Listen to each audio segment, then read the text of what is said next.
makha tana marik chumba wari sarana bagi phire UFO na sem sadrul lei talaksida chumi lali thabak tawi tawti habigi maramda kanagumba singna topa maram chadaba amata si narbir kanu maitai leimana pokpa mapari mamum sing UFO gi thomi sina matam chupada ningkhiba pandam phangge khanba thabaksing mai pangna phangna hona jagen haina taibang mapugi khuya khada thawni jari loinana maitai lemagi mamom ibe malisi priya chu phangchet machi chena lang duna ninga nabal leitana thola lena hona biu maitai leimagi mamom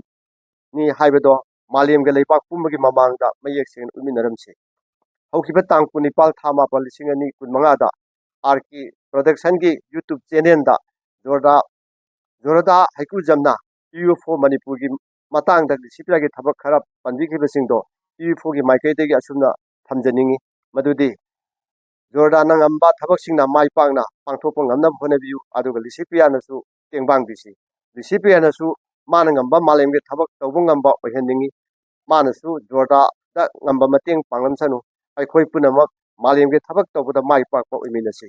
loinana RK production na su I pau thabak puba kaya puthopiri aduga leibak miyamna nungairudaba oiragadi khara kitang henba miyeng changhaningi haina UFO gi mai gi ta hoina madu thabak to upami Kriski kumsing nising chamapal kuntha marida sar chura chan singho KCS ICBE Manipur gi Maharaj na matik mayai leina British ka punna lenga kunrege batamda lup am oinabagi maru ba hunnabu honarakhi thabak sida maruina thaudang lokibulu jingbasingti Maharaj Masama Rajkumar Ningthem chana Sanahal Guneso amasung hijam irabo singho ahum sina matamdugi British political agent amasung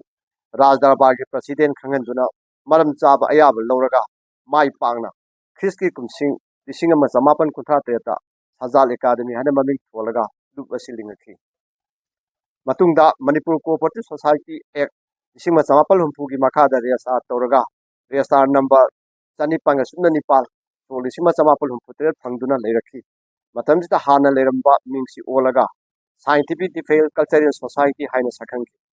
matungda Kriski kumsing lising ani ahumda uhumgi June thada Cooperative Society Act lising ma jamapan marpumapan gi matung inna Universal Friendship Organization UFO haina nauna ming on khibati ngasi bawba mai pakna hingli UFO gi mayai lo sang Manipur gi puwariga sagonar la mafam haibok singda oiri ngasi UFO gi general headquarter Manipur gi manung amasung mapanda leba masing punna kuntha hum doini women brigadier leire apunba masa sanglen chani ga hu taru tere leire thongmi masing la ahum gi mathakta leire sangadri ba hojik saraga leiba loiba ngai ba masing dai nipa muksu leire UFO gi mapung oiba fidam amasung pandam de taibang malem pumada reba thawai panba khudima nungsi chanana hingminaba loinana yekna tingkhang leitaba lal leitaba malem ma ohenaba konaba haibesin asigumba nungpal ani makta leriba leibak singa Kriski kumsing lisingani ahumda UFO na malem ga punba lup oriba iona khangan dora mari thamba horakhi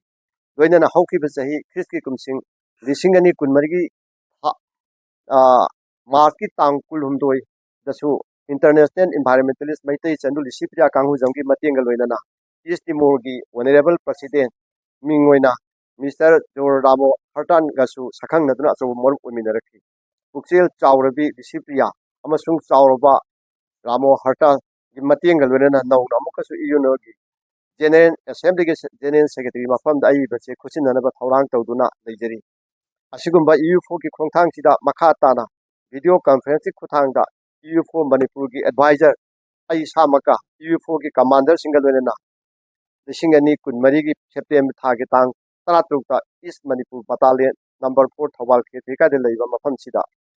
Joramor Hatanga amadi disipya gal wenana wari sana betu leikhe honorable president na secretary general UFO da sinana bagi document chapchaba UFO da hojik phawba leiri loinana hojik su makha tana marik chumba wari sarana bagi phire UFO na sem sadrul lei talaksida chumi lali thabak tawi tawti habigi maramda kanagumba singna topa maram chadaba amata si narbir kanu maitai leimana pokpa mapari mamum sing UFO gi thomi sina matam chupada ningkhiba pandam phangge khanba thabaksing mai pangna phangna hona jagen haina taibang mapugi khuya khada thawni jari loinana maitai lemagi mamom ibe malisi priya chu phangchet machi chena lang duna ꯅꯤꯡꯍꯟꯅꯕ ꯂꯩꯇꯅ ꯊꯧꯂꯥ ꯂꯩꯅ ꯍꯣꯠꯅꯕꯤꯌꯨ ꯃꯩꯇꯩ ꯂꯩꯃꯒꯤ ꯃꯃꯣꯝꯅꯤ ꯍꯥꯏꯕꯗꯣ ꯃꯥꯂꯦꯝꯒ ꯂꯩꯕꯥꯛ ꯄꯨꯝꯕꯒꯤ ꯃꯃꯥꯡꯗ ꯃꯌꯦꯛ ꯁꯦꯡꯅ ꯎꯠꯃꯤꯟꯅꯔꯝꯁꯤ ꯍꯧꯈꯤꯕ ꯇꯥꯡ 19 ꯊꯥ 9 2025ꯗ RK ꯄ꯭ꯔꯣꯗꯛꯁꯟꯒꯤ YouTube ꯆꯦꯅꯦꯜꯗ ꯖꯣꯔꯗꯥ ꯍꯩꯀꯨꯖꯝꯅ UFO ꯃꯅꯤꯄꯨꯔꯒꯤ ꯃꯇꯥꯡꯗ ꯗꯤꯁꯤꯄ꯭ꯂꯤꯟꯒꯤ ꯊꯕꯛ ꯈꯔ ꯄꯟꯕꯤꯈꯤꯕꯁꯤꯡꯗꯣ UFOꯒꯤ ꯃꯥꯏꯀꯩꯗꯒꯤ ꯑꯁꯨꯝꯅ ꯊꯝꯖꯅꯤꯡꯉꯤ ꯃꯗꯨꯗꯤ ꯖꯣꯔꯗꯥꯅ ꯉꯝꯕ ꯊꯕꯛꯁꯤꯡꯅ ꯃꯥꯏ ꯄꯥꯛꯅ ꯄꯥꯡꯊꯣꯛꯄ ꯉꯝꯅꯕ ꯍꯣꯠꯅꯕꯤꯌꯨ ꯑꯗꯨꯒ ꯂꯤꯁꯤꯄ꯭ꯔꯤꯌꯥꯅꯁꯨ ꯇꯦꯡꯕꯥꯡꯕꯤꯁꯤ ꯂꯤꯁꯤꯄ꯭ꯔꯤꯌꯥꯅꯁꯨ ꯃꯥꯅ ꯉꯝꯕ ꯃꯥꯂꯦꯝꯒꯤ ꯊꯕꯛ ꯇꯧꯕ ꯉꯝꯕ ꯑꯣꯏꯍꯟꯅꯤꯡꯉꯤ ꯃꯥꯅꯁꯨ ꯖꯣꯔꯗꯥꯗ ꯉꯝꯕ ꯃꯇꯦꯡ ꯄꯥꯡꯂꯝꯁꯅꯨ ꯑꯩꯈꯣꯏ ꯄꯨꯝꯅꯃꯛ ꯃꯥꯂꯦꯝꯒꯤ ꯊꯕꯛ ꯇꯧꯕꯗ ꯃꯥꯏ ꯄꯥꯛꯄ ꯑꯣꯏꯃꯤꯟꯅꯁꯤ ꯂꯣꯏꯅꯅ RK ꯄ꯭ꯔꯣꯗꯛꯁꯟꯅꯁꯨ ꯄꯥꯎ ꯊꯕꯛ ꯄꯨꯕ kaya puthokpiri aduga leibak miyamna nungairudaba oiragadi khara khitang henba miyeng changhanningi haina UFO gi maigedagi